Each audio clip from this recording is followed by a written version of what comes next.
Bienvenidos al segmento ¿Sabías qué? De cada domingo. Estamos iniciando ya hace como un mes más o menos una serie de estudios bíblicos sobre sectas religiosas. La semana anterior les compartí algunas creencias de la Iglesia Católica, Apostólica y Romana. Hoy nos corresponde, en la segunda parte de este tema, estudiar acerca de los sacramentos y compararlos con los principios de la palabra de Dios. Yo soy el pastor Sergio López, les agradezco que estén escuchándonos y apoyando nuestro canal La Voz de Esperanza Costa Rica. Que Dios les bendiga. Bien, iniciamos con el tema de hoy. La Iglesia Católica tiene varios sacramentos, pero los siete principales son el bautismo, la confirmación, la Eucaristía, la penitencia, la unción por los enfermos, el orden sacerdotal y el matrimonio. Vamos a analizar cada uno de ellos a la luz de las Sagradas Escrituras. Iniciamos con el bautismo en agua.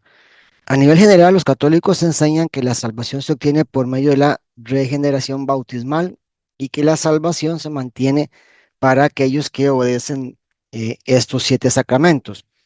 Ellos usan un método de rociar o de aspersión con agua. De hecho, por lo general bautizan a recién nacidos, incluso infantes. La práctica surgió de una mala interpretación bíblica en la que consideran que todos los seres humanos nacen con el pecado original o el pecado heredado de Adán y Eva, y creen que con rociar el agua a un bebé y realizar ciertos ritos, el pecado de ellos puede ser borrado.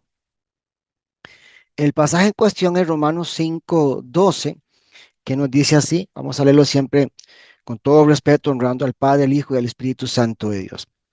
Por tanto, como el pecado entró en el mundo por un hombre y por el pecado la muerte, así la muerte pasó a todos los hombres por cuanto todos pecaron. Los católicos enseñan que el pecado se hereda desde Adán y Eva y que por lo tanto todos nacen en esa condición.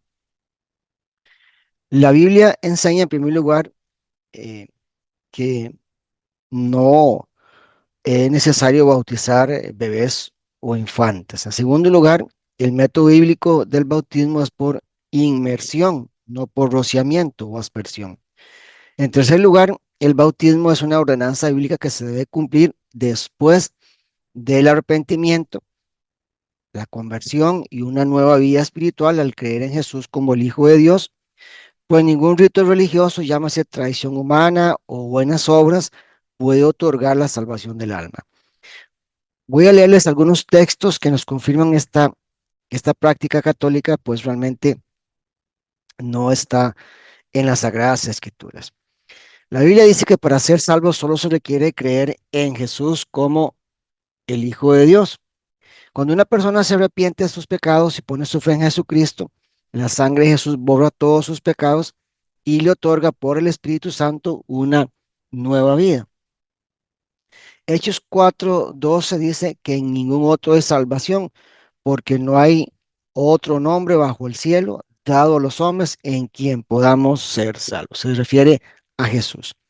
Romanos 10:9 y 10, que si confesares con tu boca que Jesús es el Señor y creyeres en tu corazón que Dios le levantó de los muertos, serás salvo. Porque con el corazón se cree para justicia, pero con la boca se confiesa para salvación.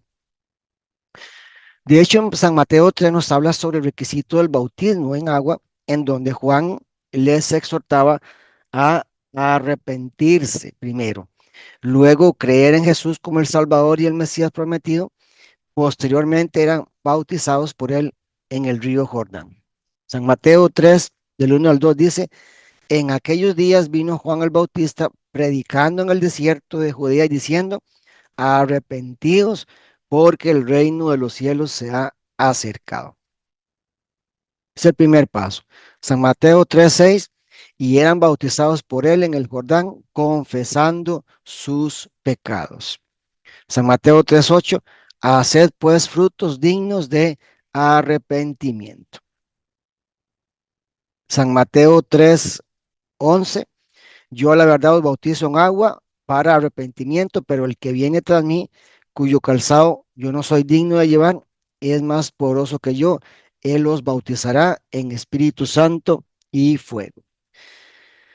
Y también Romanos 6, del 1 al 4, nos habla sobre el simbolismo del bautismo en agua y del método de entrar y salir del agua como una representación de la muerte y resurrección espiritual. Dice así, ¿qué pues diremos? ¿Perseveraremos en el pecado para que la gracia abunde? En ninguna manera, porque los que hemos muerto al pecado, ¿cómo viviremos aún en él? ¿O no sabéis que todos los que hemos sido bautizados en Cristo Jesús, hemos sido bautizados en su muerte? Porque somos sepultados juntamente con él para muerte por el bautismo, a fin de que como Cristo resucitó de los muertos por la gloria del Padre, así también nosotros andemos en vida nueva. Otro texto más que nos ayuda a comprender estos principios bíblicos es 1 Juan 1:7. Pero si andamos en luz como Él está en luz, tenemos comunión unos con otros y la sangre de Jesucristo, su Hijo, nos limpia de todo pecado. El último pasaje sobre este mismo tema es Efesios 2:8 y 9, que nos habla de que la salvación es solo por la gracia de Dios mediante la fe en Jesús y que ninguna obra humana es válida para salvarse. Porque por gracia sois salvos por medio de la fe, y esto no de vosotros, pues es don de Dios, no por obras para que nadie se gloríe. Así que, amados hermanos, estos textos contradicen por completo la forma en la que los católicos bautizan. Lo hacen por rociamiento y no por inmersión, como enseña la Biblia. Por eso la palabra griega que se usa para bautismo significa inmersión. Ellos bautizan bebés que no han cometido pecado y no saben nada de lo que sus padres están haciendo. El pecado no puede ser heredado según lo que enseña la Biblia. Cada uno dará cuentas a Dios según lo que haya hecho. Por otro lado, el bautismo no tiene ninguna validez para salvarse ni para perdón de pecados. Es necesario el arrepentimiento, el creer en Jesús como el Hijo de Dios, y luego viene el bautismo en agua como obediencia a una ordenanza bíblica. Por esa razón, los bebés e infantes no deben bautizarse porque no están conscientes ni preparados para una confesión de fe. Y por último, recordemos que solo la sangre de Jesús es capaz de limpiar y borrar los pecados de todos los seres humanos. Así que no hay buenas obras suficientes para poderse salvar. Es por la gracia mediante la fe en Cristo Jesús. Vamos con el sacramento católico número 2, es la confirmación. Se denomina también crisma o bautismo de confirmación cuando el bautizado reafirma su fe en Cristo, siendo ungido durante la ceremonia, recibiendo los 7 dones del Espíritu Santo. Eso es lo que ellos creen. La unción es hecha por el obispo o padre autorizado con aceite bendecido el jueves santo. Es un sacramento considerado entre los ritos de iniciación cristiana por el que las personas bautizadas se integran de forma plena como miembros de la comunidad. A los bautizados, el sacramento de la confirmación los une para íntimamente estar relacionados con la iglesia y tener una fuerza espiritual del Espíritu Santo. Ellos lo llaman la renovación de promesas bautismales. Es una ceremonia que realiza el obispo, lo hace en voz alta y responde a una confirmación de toda la comunidad o los asistentes. Eh, Debido a que es un acto de afirmación de los compromisos, la persona puede jamás recibir el crisma o yendo a participar de la ceremonia, dejar de confirmar estos compromisos. Este rito practicado por la Iglesia Católica no se encuentra registrado en la Biblia. Cuando un cristiano es bautizado en agua, este acto representa su compromiso público de fe en Jesús y de seguir sus enseñanzas. No necesita realizar ningún rito religioso para pertenecer a la familia de Dios. Por otro lado, cuando un pecador se arrepiente de su maldad y entrega su vida a Dios, el Espíritu Santo empieza a morar dentro de ese creyente y le provee la seguridad de la salvación. Le provee dones espirituales para la edificación de la iglesia. Así que no necesita aceite para recibir gracias otorgadas o carismas del Espíritu, ya que Él las concede como Él quiere. Vamos a la palabra de Dios para reafirmar estos principios bíblicos. 1 Corintios 6, 19 al 20. ¿O ignoráis que vuestro cuerpo es templo del Espíritu Santo, el cual está en vosotros, el cual tenéis de Dios, y que no sois vuestros, porque habéis sido comprados por precio? Glorificar pues a Dios en vuestro cuerpo y en vuestro espíritu, los cuales son de Dios. Efesios 1, 13 al 14. En él también vosotros, habiendo oído la palabra de verdad, el evangelio de vuestra salvación, y habiendo creído en él,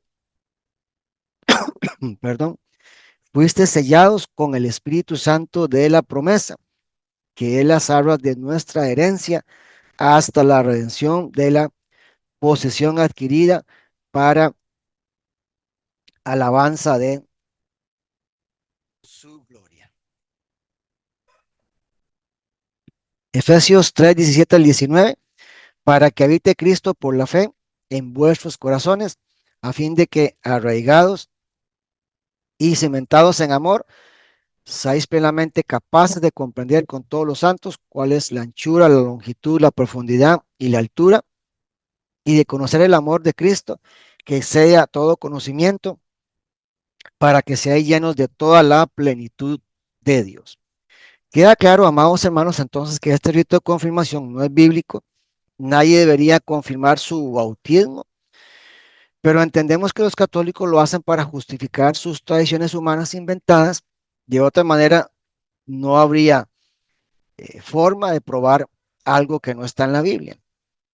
Las Sagradas Escrituras, por el contrario, enseñan que el bautismo en agua, si se realizó según la ordenanza bíblica, no es necesario repetirlo ni confirmarlo, y que además la única manera de obtener los dones espirituales es por medio de la fe en Jesús a través del Espíritu Santo, y que Él lo reparte según su voluntad como quiere. Así que ningún hombre ni ninguna organización religiosa puede conferir tales dones espirituales, y que además en su nuevo nacimiento el creyente recibe la presencia de la Trinidad de Dios en ese mismo momento. El sello de la salvación lo da el Espíritu mismo, no los ritos religiosos. La Eucaristía es el sacramento número 3. Es la celebración del sacrificio del cuerpo y la sangre de Cristo, en la que se conmemora su pasión, su muerte y su resurrección.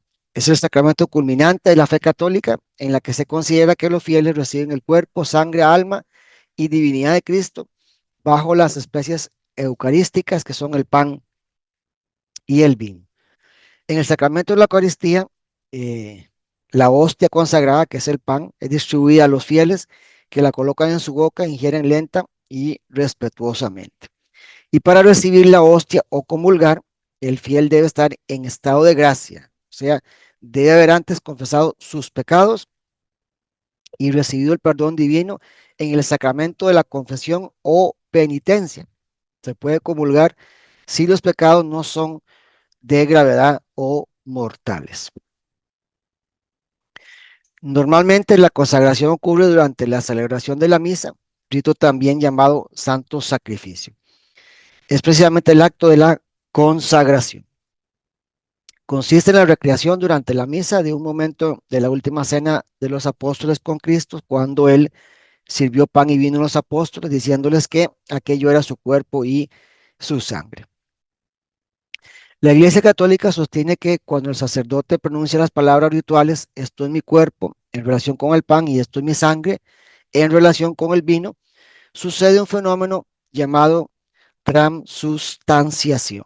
Es decir, que la sustancia material que constituye el pan se convierte literalmente en el cuerpo de Cristo, eh, y así sucede con el vino, que se convierte en la sangre de Jesús.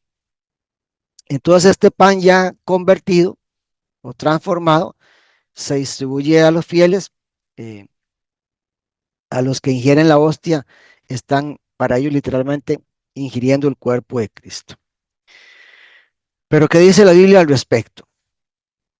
Primero enseña que para participar de esta celebración, que se llama Cena del Señor, debemos remontarnos a la última cena del Señor Jesucristo con sus discípulos más cercanos. La cena pascual se celebraba junto con la cena del Señor. Voy a leer algunos textos para ubicarnos y luego les comparto otras explicaciones y otros textos más que demuestran que la doctrina católica en cuanto a este tema también está errada y muy distorsionada. Léeles San Lucas capítulo 22 y el verso 14 hasta el 20. Cuando era la hora, se sentó a la mesa y con él los apóstoles y les dijo, cuánto he deseado comer con vosotros esta Pascua antes que padezca, porque os digo que no la comeré más hasta que se cumpla en el reino de Dios. Y habiendo tomado la copa, dio gracias y dijo, tomad esto y repartidlo entre vosotros, porque os digo que no beberé más del fruto de la vid hasta que el reino de Dios venga.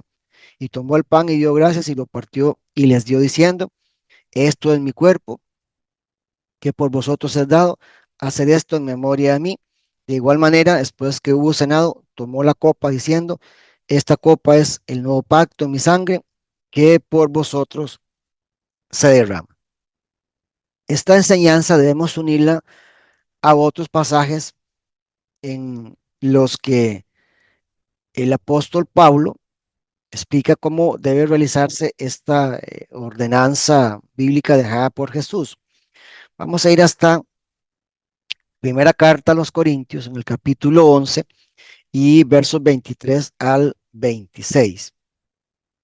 Porque yo recibí del Señor lo que también os he enseñado, que el Señor Jesús, la noche que fue entregado, tomó pan y habiendo dado gracias, lo partió y dijo, tomad, comed, este es mi cuerpo que por vosotros es partido. Haced esto en memoria de mí. Asimismo tomó también la copa después de haber cenado, diciendo, esta copa es el nuevo pacto en mi sangre. Haced esto todas las veces que la bebieres en memoria de mí. Así pues, todas las veces que comieres este pan y bebieres esta copa, la muerte del Señor anunciáis hasta que Él venga. Aquí es importante recordar los elementos y el significado de esta celebración. Por un lado está el fruto de la vid, que aunque los sacerdotes católicos usan vino, es decir, la uva fermentada como una bebida embriagante, lo correcto sería usar el jugo de la uva natural por cuestiones obvias. En segundo lugar, está el pan, que si vamos a ser bíblicos debería ser sin levadura. La sangre y el cuerpo de Cristo están representados en estos elementos, nada más. También hay que señalar que los sacerdotes la celebran tomando vino y reparten la hostia a los demás asistentes. Con respecto al significado de la cena del Señor, lo hacemos en memoria de Jesús, recordamos su sufrimiento, su muerte, su resurrección, pero también su venida. Los católicos adoptaron una doctrina extraña con respecto a los elementos. Ellos creen en lo que les dije anteriormente, en la transustanciación. Eso significa que en el momento de la celebración, cuando el sacerdote pronuncia las plegarias, tanto el vino como el pan se convierten literalmente en la sangre y el cuerpo de Jesús, ya que toman literalmente las palabras de Jesús, esta es mi sangre y este es mi cuerpo. La Biblia enseña que los elementos son representativos, son meramente simbólicos. Entendemos que no hay ningún ritual mágico o místico en esta celebración. Y por otro lado, los católicos que pueden celebrar la Eucaristía son los que no han cometido pecados graves y han confesado sus faltas al cura y éste los absolvió mediante la penitencia de rezar unos Padres Nuestros y unas Aves María. También hacen diferencias entre pecados leves y graves, lo cual no es bíblico, porque no hay una categorización, solo consecuencias diferentes por los pecados. Leamos quiénes realmente pueden participar de esta celebración según lo que enseña la palabra de Dios. Siguiendo con el apóstol Pablo en su primera carta a Corintios, ahí mismo en el capítulo 11, ahora vamos a leer el versículos 23 al 32. De manera que cualquiera que comiera este pan o bebiera esta copa del Señor indignamente será culpado del cuerpo y de la sangre del Señor. Por tanto, pruébese cada uno a sí mismo y coma así el pan y beba de la copa, porque el que come y bebe indignamente, sin discernir el cuerpo del Señor, juicio come y bebe para sí, por lo cual hay muchos enfermos y debilitados entre vosotros, y muchos duermen o han muerto. Si pues nos examinamos a nosotros mismos, no seríamos juzgados, mas siendo juzgados, somos castigados por el Señor para que no seamos condenados con el mundo. Así que tomar la cena del Señor indignamente, es decir, en pecado, es sinónimo del juicio de Dios. Por eso dice la Escritura que algunos se enfermaron y otros hasta vieron la muerte. Cada cristiano debe examinarse a sí mismo, y siendo que el sacerdote es un ser humano pecador como todos, pues no hay manera de que pueda perdonar pecados, ni mucho menos liberar a alguien de sus culpas, como lo enseñamos anteriormente. Solo a través de la sangre de Cristo puede haber perdón total de los pecados. Y cuando Santiago habla de confesarse las ofensas unos a otros, se refiere a las faltas que cometemos dañando e hiriendo a otra persona. Es el acto de pedir perdón para restaurar una relación. Nunca se refiere a confesar los pecados a otro con la intención de que ese otro pueda eh, perdonar y borrar nuestros pecados. Es una mala interpretación bíblica de los católicos para justificar que los fieles se confiesen con ellos. Por eso Juan dijo que Jesús es el Cordero de Dios que quita el pecado del mundo. San Juan 1:29. Y el último sacramento que voy a compartirles por esta oportunidad es el sacramento de la penitencia, que de hecho está muy relacionado con el anterior. Esta es la confesión de los pecados a un sacerdote que aplica la penitencia para, una vez cumplida, propiciar la reconciliación con Cristo. En otras palabras, es el sacramento que da al católico la oportunidad de reconocer sus faltas, arrepentirse y proponerse no pecar más para así ser perdonado. El reconocimiento de las faltas consiste en su confesión a un sacerdote que las escucha en nombre de Dios y concede a aquel fiel el perdón y la paz por el ministerio de la iglesia. Esto es parte de lo que ese sacramento significa para la iglesia católica. Desde el punto de vista formal, el confesante se arrodilla ante un sacerdote, el confesor, y a él le declara que pecó, que desea confesar lo que hizo y que desea también pedir perdón por sus pecados. Después de oírlo, eh, cabe al sacerdote ofrecer sus palabras de consejo, censura, orientación y confortar al penitente, recomendando la penitencia que debe ser cumplida. El confesado debe rezar la oración denominada acto de arrepentimiento. Después el sacerdote pronuncia las palabras de perdón y bendice al penitente, que se retira para cumplir la penitencia que se le ha impuesto. La Iglesia Católica considera que el sacramento de la penitencia es un acto purificador que debe ser practicado antes de la Eucaristía para que sea recibida con el alma limpia por el perdón de los pecados. Uno de los rígidos, los más rígidos deberes impuestos incluso a los sacerdotes en este punto, por la Iglesia Católica, es el secreto de confesión. Él está rigurosamente y totalmente prohibido de revelar lo que oye de los fieles en el confesionario. Y en caso de que incumpla, hay sanciones muy graves para el sacerdote que ha cometido tal falta. Bueno, vamos a la Biblia para demostrar que esta no es una práctica mencionada y que por lo tanto carece de validez y carece de poder. No es más que una tradición humana religiosa inventada por la Iglesia Católica.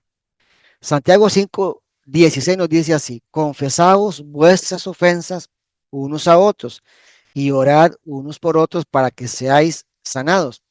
La oración eficaz del justo puede mucho.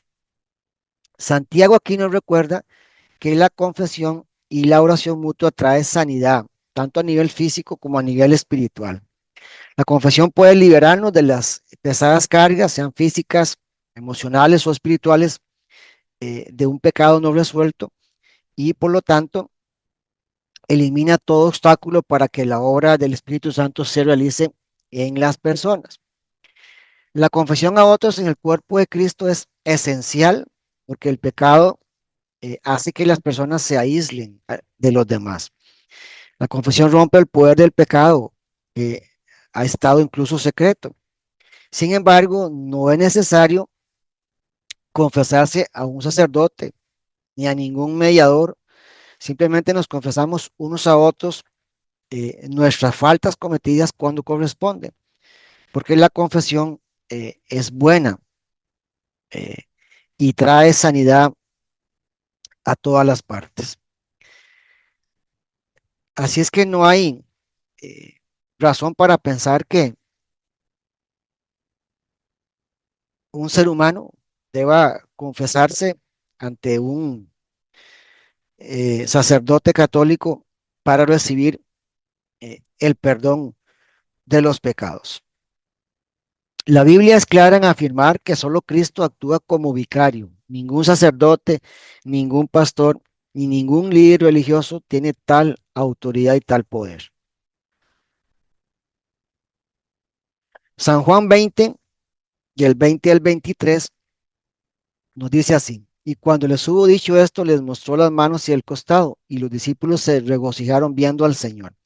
Entonces Jesús les dijo otra vez: paz a vosotros. Como me envió el Padre, así también yo os envío. Y habiendo dicho esto, sopló y les dijo: recibid el Espíritu Santo. Y a quienes remitieren los pecados, les son remitidos, y a quienes se los retuvieres, les son retenidos. Este pasaje, al igual que Santiago 5:16, ha sido mal interpretado por los católicos. Aquí Jesús les da a sus discípulos un poder de ser representantes de Él en la tierra. Ustedes recordarán palabras muy claves de atar y desatar que en la Biblia debe ser bien entendido. Se refiere al acto de excluir o expulsar en situaciones de disciplina eclesiástica. Es decir, cuando alguien no perdona, está reteniendo ese perdón y está esclavizando todavía al no perdonado. Cuando hay perdón, hay liberación, hay unidad y también hay restauración. Es decir, si por ejemplo alguien peca eh, y es miembro de una iglesia local, eh, los líderes religiosos deben comprobar mediante pruebas de tal pecado si este cristiano admite su culpa, su falta, eh, se pone en medidas disciplinarias. Pero una vez que él ha mostrado arrepentimiento, es admitido de nuevo en la comunidad de la iglesia. Es decir, su pecado era remitido, no retenido, y con ese perdón comunitario era admitido de nuevo en la iglesia. Esta es la correcta interpretación de este pasaje. Así que se nos habla de la confesión para lograr la restauración. Nunca se debe entender en términos de que algún discípulo de Jesús tenga o tuviera el poder de perdonar pecados. Esa virtud y autoridad solo le pertenece a Dios. Así que confesar los pecados con un sacerdote no tiene ninguna validez ni ningún poder, es más que una tradición humana. Creo que nos ha ganado el tiempo por el día de hoy. Nos quedan estudiar 3 sacramentos más de la Iglesia Católica Apostólica Romana, pero será el próximo domingo, si Dios lo permite, en este segmento ¿Sabías qué? En donde estamos estudiando sectas religiosas, aquí en su canal La Voz de Esperanza, Costa Rica. Se despide ustedes el pastor Sergio López. Gracias por escucharnos y que Dios les bendiga.